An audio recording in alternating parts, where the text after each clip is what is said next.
Hey, what is up, guys? My name is Justin. Welcome to the channel. Today is Photo Friday. I'm so pumped. I'm going to show you how to blur water like this. So, stay tuned. Should be pretty cool. A lot simpler than you think. But first, I need some coffee. Okay, you can roll that intro now. Really, roll that intro. Would you just roll the intro?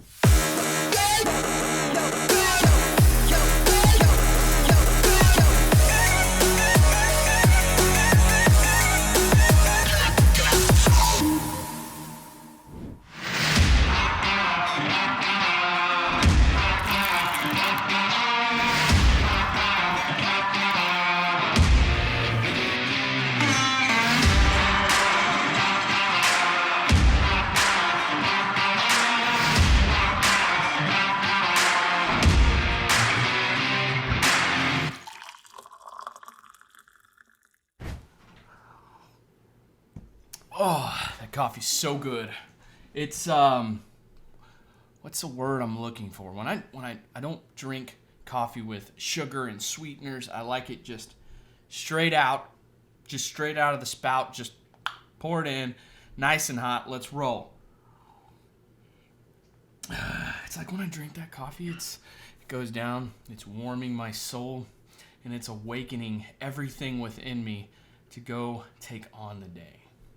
Like I'm trying to put a word on it. I can't really, I know the word. It's like when I drink this, it's like I'm determined, you know?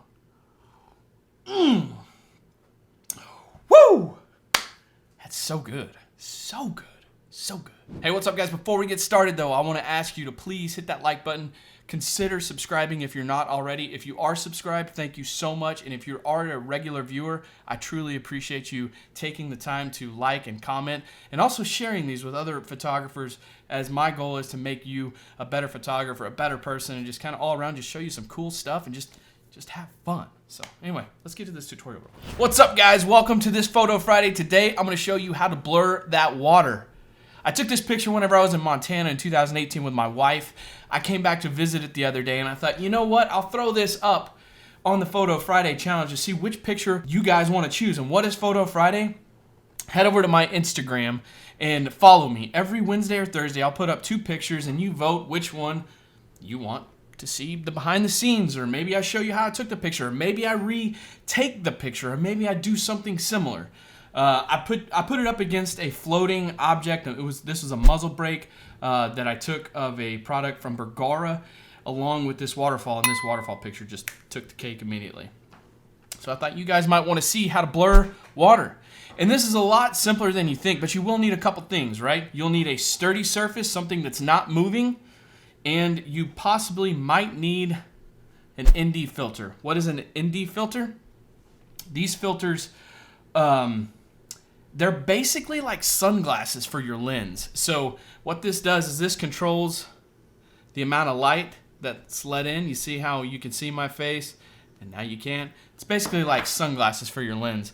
And I'll tell you why you're gonna need that here in a second. So let's pull up the shot. I'm here in Lightroom. Dude, this is gonna blow your mind when you're like, oh my gosh, it's that easy? It is that easy. Here's a picture before edits. There's my edits. And then let's go back to the library so I can show you the before doing what I do to trick the motion blur. So the motion blur, I'm not doing any of this in post. This is straight out of the camera. So if that surprises you, there was a weird sound over here. I don't know what that was. Okay. Anyway, motion blur, all it's doing, the reason this looks so trippy is because the rocks and all the moss and the trees and the sun and everything's crisp and clear, and the water looks like it's blurry. Here's the trick, though. Whenever you crank that shutter speed down, the moving objects are blurred. So in this case, our moving object is water. So when we slow that shutter speed down, everything that's moving through the frame is going to be blurred. This is where the ND filter really comes into play. If you're shooting these waterfall pictures or sprinkler pictures and you want that blurred water, if you're shooting anytime other than sunset, sunrise, or nighttime, you're really going to be needing some shade. That's where this ND filter comes into play. That ND filter, what it's going to do is it's going to create that sunglass effect on your lens. So when you crank the shutter speed down, you'll actually be able to see, because when you crank shutter speed down, you're allowing more light in. And if you have so much light in, you're going to have to crank up the f-stop, and you have to do some things that you don't want to do when creating this shot. So I'm going to show you what this shot looks like at a regular shutter speed. And all I'm going to do is I'm going to select these two pictures. I'm going to select this one, and we'll select this one. And then we're going to go down here to this compare. So I'm going to go to the compare. We have our select over here. This is our image that we're going to look at and compare it to this other one. And I'll show you the differences. And I think it's just super obvious here what's going on here. So I'm going to go to 2:1 so we can get a little bit more detail within the view here. This shot, this is on the same rock. So you want to either have a tripod or a steady surface, like I said, and put your camera down, and then you're going to have to play with the light. So this one, I had the shutter speed open for 0.8 seconds, whereas this other one, you'll see down here, I had it open for only a 60th of a second. So when you have that 60th of a second versus almost an entire second, you're going to have more light that comes in a frame, so you're going to have to offset that as much as you can. Luckily, I was at sunset here, and it's okay. On the one where I had almost an entire second, I did have the f-stop all the way cranked up, which is cool because I was able to get more depth and clarity. But if I were to shoot this any earlier in the day, I would have absolutely needed an ND filter. So blur the picture, we need a longer shutter speed. You're just going to have to play around with that. I suggest somewhere close to the second. And it also will depend on how fast the water is going or how fast your object's going. This effect really does work with light too. So if you do want to do like a nighttime shot, I'll put one here on the screen. This nighttime shot is one I took in West Texas. I was taking pictures of the sky and this truck drove by. Pure accident, unplanned. It just worked.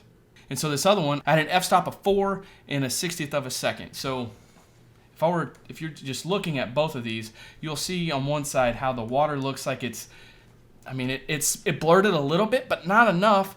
So if I would have had the shutter speed any higher, I would have caught more clarity in the water. So it was kind of like in that middle game. So this is where on these waterfall shots, it's really, really cool whenever you can blur it. So again, so this is super easy. Just put your camera down. Make sure you're opening that shutter speed. And if you have to compensate for f-stop, good. If not, and you need an ND filter to go along with that higher f-stop, or if you want to create more depth, these shots right here, you can do a lot of cool things. You can do focus stacking, play around with your ND filter, get some cool bokeh effects.